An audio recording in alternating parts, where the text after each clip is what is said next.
अस्सलाम वालेकुम। आज का हमारा टॉपिक है एक्सपोनेंशियल सर्च। जिस तरह से हमने पहले देखा फर्स्ट टॉपिक में बाइनरी सर्च, उसके बाद हमने देखा इंटरपोलेशन सर्च, उसके बाद हमने देखा जंप सर्च और अब हम देखेंगे एक्सपोनेंशियल सर्च। एक्सपोनेंशियल सर्च भी डाटा स्ट्रक्चर एंड एल्गोरिदम का एक ऐसा एल्गोरिदम या मेथड बोल सकते हैं जिससे हम बहुत ही इजीली और बहुत ही कम टाइम में किसी भी एरे से, किसी भी अरेंज्ड एरे से हम कोई भी एलिमेंट सर्च कर सकते हैं। ठीक है, तो ये सारे algorithms including the last three और ये वाला एल्गोरिदम जो है ये किसी भी एरे से एफिशिएंटली और मतलब कम टाइम में कोई भी एलिमेंट सर्च करने के लिए ये एल्गोरिदम्स हम यूज़ करते हैं। तो हमने अब इस टॉपिक में हम स्टार्ट करते हैं एक्सपोनेंशियल सर्च। तो एक्सपोनेंशियल सर्च जो है उसको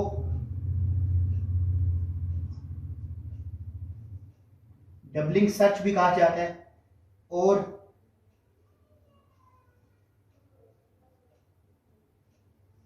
डबलिंग सर्च भी कहा जाता है और गैलोपिंग सर्च भी कहा जाता है। ठीक है, एक्सपोनेंशियल सर्च के दो और नाम है, वो ये हैं। ठीक है, ये आपने याद रखना है, ये जस्ट एक साइड इंफॉर्मेशन है। ठीक है, अब इसके लिए जो फर्स्ट रूल है वो ये है कि आपकी एरे जो है वो अरेंज्ड होनी चाहिए। ठीक है, जिस तरह के हमने पिछले तीनों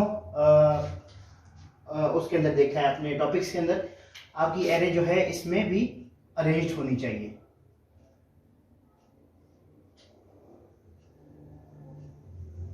ठीक है, आपकी एरे अरेंज होनी चाहिए। और सेकेंडली मैं आपको इसमें बता दूं कि ये एक्सपोनेंशियल सर्च जो है it is a combination of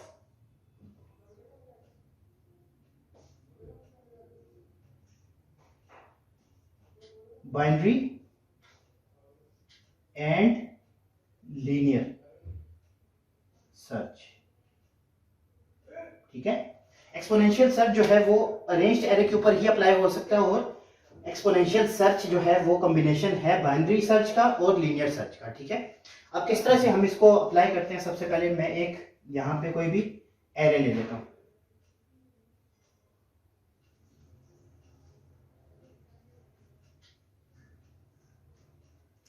ठीक है, यहां पे मैं एक एरे ले लेता हूं।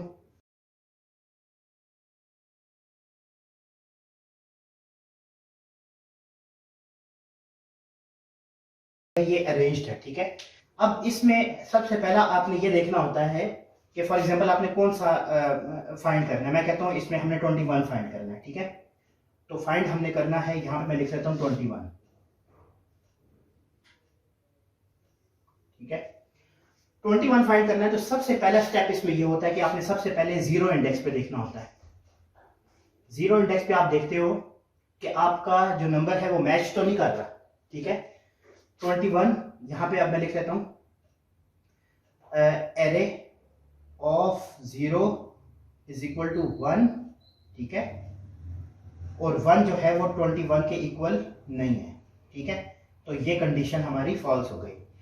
इसके बाद हमने 1 इंडेक्स से चलना है और 1 इंडेक्स पे हमने इक्वलेंट फाइंड नहीं करना। ठीक है, अब हमने इसके अगर तो 0 इंडेक्स पे मिल गया तो वो बहुत अच्छी बात है। ठीक है, आपको 0 इंडेक्स पे अपना आंसर अगर मिल जाए, अगर नहीं मिलता तो फिर आपने आगे शिफ्ट होना है। ठीक है, 1 इंडेक्स पे।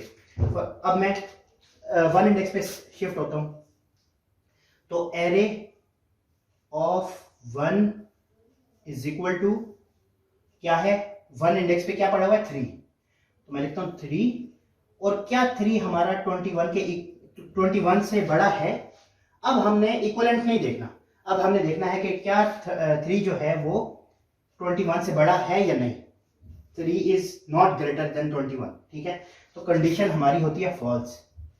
ठीक है, तो अब हमने क्या करना है, अब हमने ये करना है अगले स्टेप में कि जो 1 था ना, इंडेक्स 1, मतलब अब हमने इंडेक्स 1 पे देखा है ना, तो 1 मतलब इंडेक्स मल्टीप्लाई बाय 2 करना है हमने। ठीक है, मतलब कि 1 multiply by 2 is equal to 2। ठीक है, तो इस तरह से मल्टीप्लीकेशन करनी है। ये मेथड आपने गौर से समझना है। ठीक है, तो अब 1 multiply by 2 is equal to 2, तो array of 1 multiply by 2 is equal to becomes array of 2। तो एरे ऑफ 2 पे क्या पड़ा हुआ है, एरे के 2 पे क्या पड़ा हुआ है 0 1 2, तो 2 इंडेक्स पे हमारा पड़ा हुआ है 5। तो 5 क्या हमारा ग्रेटर है 21 से, 5 21 से ग्रेटर नहीं है, छोटा है, तो ये कंडीशन भी हमारी फॉल्स हो गई। ठीक है, इसके बाद दोबारा से मल्टीप्लिकेशन वाला वही स्टेप फॉलो करना जो इसमें फॉलो किया था, मतलब एरे ऑफ लास्ट इंडेक्स, मतलब लास्ट इंडेक्स क्या था, 2 था, मल्टीप्लाई बाय 2। ठीक है, सबको 2 से मल्टीप्लाई करना है, तो 2 2 क्या होता है 4, तो it will become array of 4। ठीक है, एरे ऑफ 4 जो है उस पे क्या पड़ा हुआ है, 0 1 2 3 4, 0 1 2 3 4। ठीक है, तो 4 पे हमारा अब 21 फाइंड हो गया, मतलब 21 इज ग्रेटर देन और इक्वल टू भी आपने चेक करना होता है। ठीक है, तो क्या जो 4th इंडेक्स पे आपका नंबर है वो क्या ग्रेटर देन या इक्वलेंट है आपके नंबर से, अगर तो है इट मींस कि आपको आगे बाइनरी सर्च अप्लाई करने की जरूरत नहीं और आपका आंसर आ चुका है, 21 आ चुका है, इट मींस कि इंडेक्स नंबर 4 पे आपका आंसर है। ठीक है, इंडेक्स नंबर 4 पे आपका एलिमेंट फाइंड हो चुका है। बट इन केस, अब मैं फॉर एग्जांपल एक सिनेरियो चेंज करता हूं, एक सिचुएशन यह आ सकती है आपके सामने कि फॉर एग्जांपल अब हम देखते हैं कि हम 14 फाइंड करते हैं। ठीक है, तो इस केस में क्या होगा,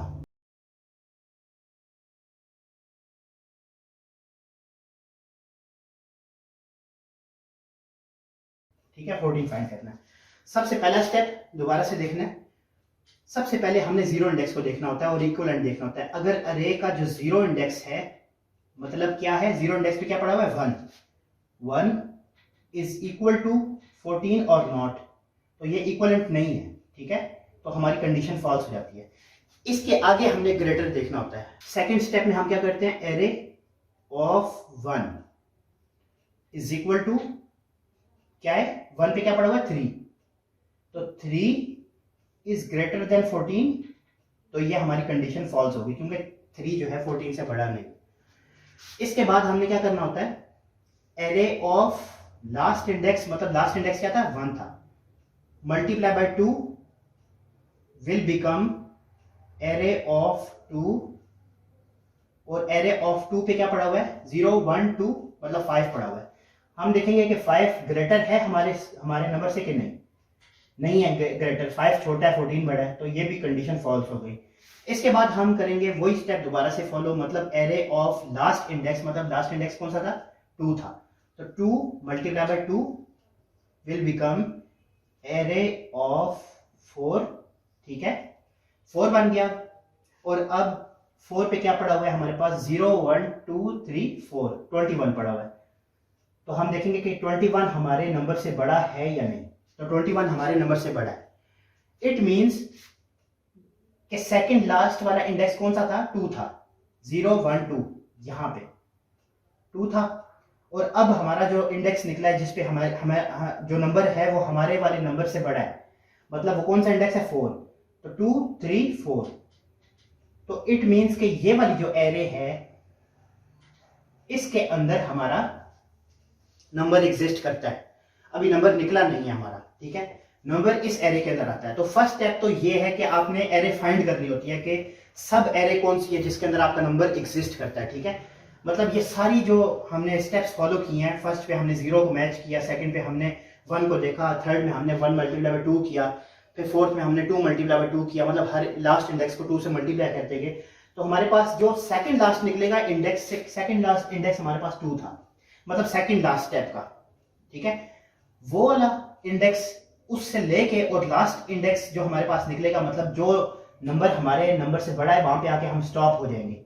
मतलब 21 आया, 21 इज ग्रेटर देन हमारा नंबर, तो हम यहाँ पे स्टॉप कर देंगे। ठीक है, तो सेकंड लास्ट और लास्ट स्टेप जो है उनके इंडेक्सेस को लेके हम सब एरे को अलग कर लेंगे। ठीक है, उम्मीद करता हूँ आपको यहाँ तक समझ आया होगा। अगर नहीं समझ आता कहीं से भी तो आप मुझे कमेंट्स में मेंशन करके मुझसे पूछ सकते हैं, मैं आपको दोबारा से समझाने की पूरी कोशिश करूंगा।